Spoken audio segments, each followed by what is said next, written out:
Hello and welcome back to our study of Peninei Halacha, the teachings of Rabbi Eliezer Melamed Shlita.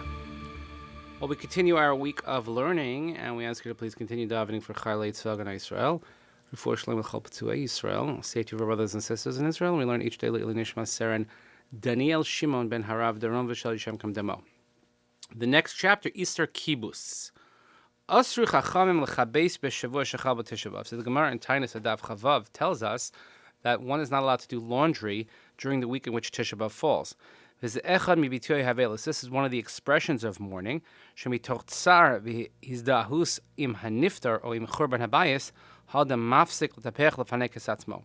That as a result of our stress and distress with the loss, whether it's a personal loss or here we're talking about the loss of the Beis HaMikdash, a person does not take care of himself in the same way as normal. The same thing applies would be ironing or dry cleaning our clothing in the modern era. Even to wash your clothing so that you should wear them after Tisha B'Av is also prohibited. Because when one does the laundry, it's as if you are taking your mind off of the mourning of over the destroyed Beis HaMikdash. One also should not give clothing to a non-Jewish cleaner, even if you're going to wear it after Tisha B'Av. So the prohibition extends not only to doing laundry, but also wearing freshly laundered clothing. Also putting fresh sheets on one's bed is prohibited, or an iron newly cleaned tablecloth, or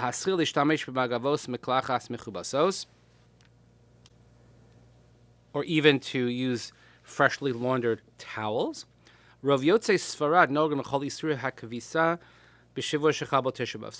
Sfardim, they follow this prohibition during the week in which Tisha B'Av falls, as the Mishnah explains.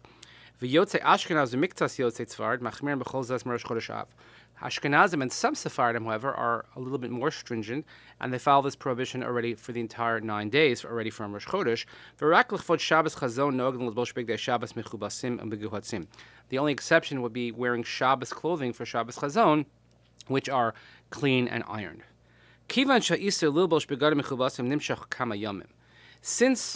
this prohibition of wearing newly laundered clothing or even cleaning the clothing extends for quite a few days, so therefore we have to prepare in advance the clothing that we're going to wear, and we'll see how we do that. This is what you do. So before Rosh Chodesh, we put on a number of the clothing that's already laundered for a little bit of time. You wear each for an hour or a short period of time. And then, by doing so, when you wear them during the 9 days, they will not be considered freshly laundered because they will have already been worn. If, however, someone didn't do so, didn't prepare in advance,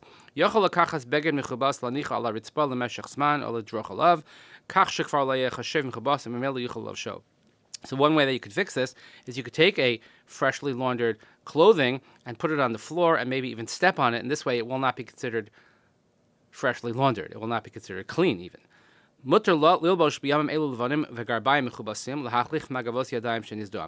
During these days, one is allowed to wear undergarments or socks which are clean, and you could even clean and exchange the hand towels which have become soiled. Because since these are changed quite regularly, this is not considered an element of simcha. This is just cleanliness and hygiene. And if, let's say, a person has no undergarments that are clean, one, in a case of great need, would be allowed to wash them. If someone has a shirt that became stained, one could use soap and water to remove the stain. This is not fall under the prohibition of laundering. And should do it while you're still wearing it, because then it's quite recognizable that I'm not laundering the shirt, I'm just cleaning the spot. However,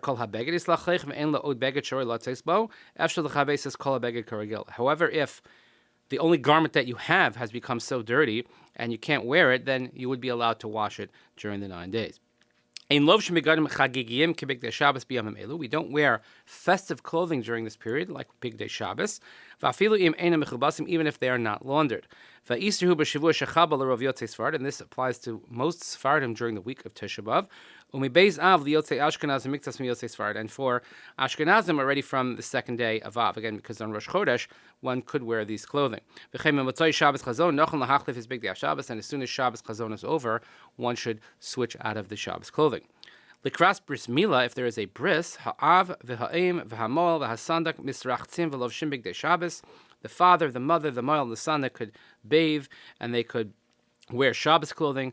Uv'shas hatzorach hagvarim is galchim mistaprim ad shavuot shechal b'Tisha B'Av, and in case of great need, then men will be allowed to shave and get a haircut until the week in which Tisha B'Av falls. V'hakrovim lahorim b'darga rishona, and those who are immediately close to the parents, ke horeihem achem, like grandparents or brothers or siblings, Rishonim livosh bigdei Shabbos havla'im mistaprim. They could wear Shabbos clothing, but they do not get haircuts. U'shar hamuzmanim lovshim begadim mechobadim avalo bigdei Shabbos gemurim. And other people who are invited to the simcha, would it fall during this week, would be allowed to wear nice clothing, but not full Shabbos clothing. The same applies to a pidyon haben, keshabalei simcha hima'av ha'em v'hakohen.